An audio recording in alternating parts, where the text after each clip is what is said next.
Hello, friends, welcome back to my channel. My today's topic is lateral thinking from this book, Voice Your Choice. The Karna of the original version of the Mahabharata, written by Vyasdev, is different from the character in the stories made up by his followers. Let us look at the incident where he gives him his impenetrable kavach armor and the kundal special earrings to Indradev. Karna had taken a vow to kill Arjun by any means possible. In fact, he had vowed that until the day he killed Arjun, he would give charity to Brahman priests, would never eat anything produced in water, and would never allow anyone to wash his feet. It was a single minded goal that dictated his life. When Indra came to him, Karna was almost convinced that he could not kill Arjun. At the same time, Arjun could not pierce his armor. It was effectively a deadlock. In his absolute determination to destroy Arjun, Karna was looking for something that would help him achieve his goal. Indra gave him that chance. He said that if Karna handed over his Kavach Kundal, which embodied the essence of his immortality and invincibility, Indra would ensure that Karna went down in history, famed for his generosity of spirit. Karna, in his single mindedness, decided that he would give Indra his Kavach Kundal, as they had anyway not helped him defeat his sworn enemy. But the selfless act of giving up his immortal protection would certainly earn him great fame. At the same time, he could now get something from Indra that would enable him to carry out his long held goal. To kill Arjun, he had to take the risk of becoming mortal. It was a gamble he was willing to take. To his mind, the proposal was thrilling. Of course, none of this was openly mentioned by Indra.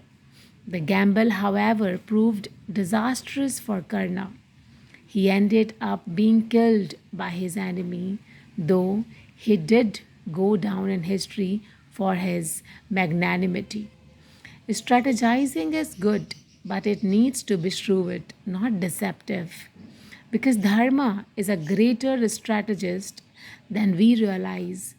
Dharma will always have the upper hand over anything we do and will ultimately emerge victorious.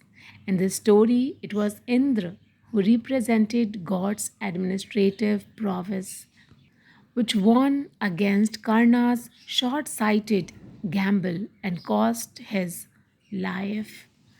Next topic is changing loyalties.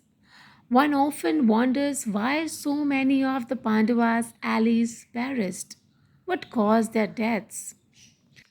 The Mahabharata gives us some important insight into the human trait of loyalty, probing into why a person tends to be loyal. If we understand the reasons behind this trait, we can get a clearer picture. Not everyone on the Pandavas' side fought for the cause of Dharma. Dharma's cause is wholesome and benefits society at large.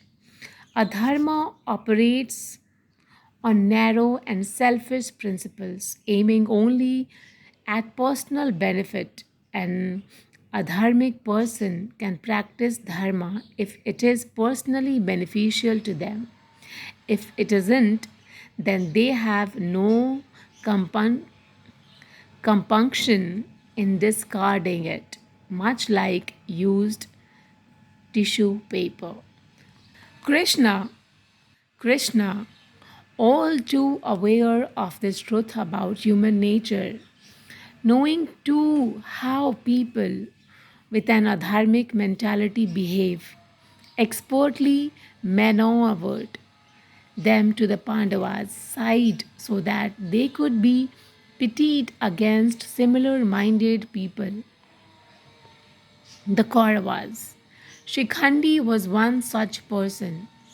His aim in life was purely selfish and destructive.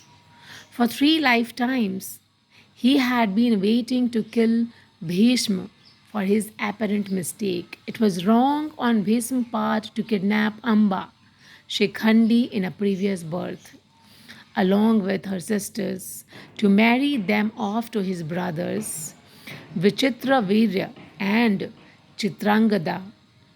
Amba had already given her heart to someone else, which Bhism did not know about, and neither had Amba confided about this in anyone else, including her parents.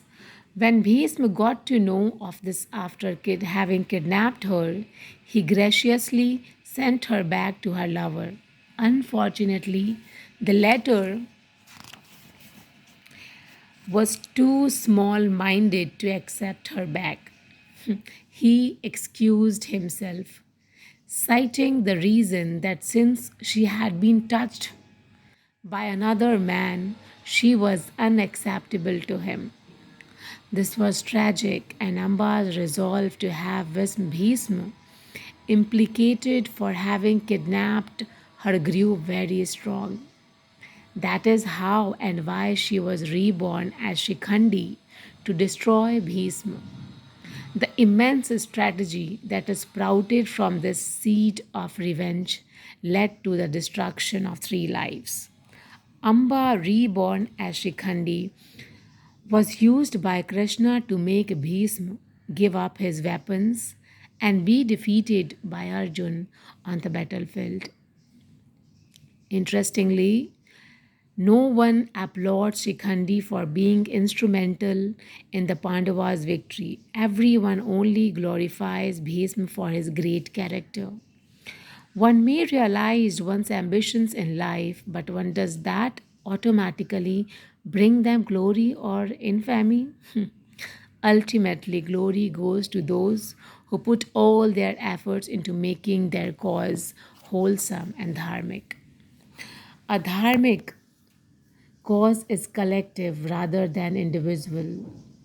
It unfolds for society's benefit rather than personal satisfaction. It is based on compassion rather than violence. Do we fall into the same category as Shikhandi for having a very small personal goal to strive towards, or do we have a more tangible goal that is wholesome and dharmic and makes us bigger than our individual solution? Thank you so much, friends, for listening this story. If you all are liking, please like, share, and subscribe my channel. Bye. Take care.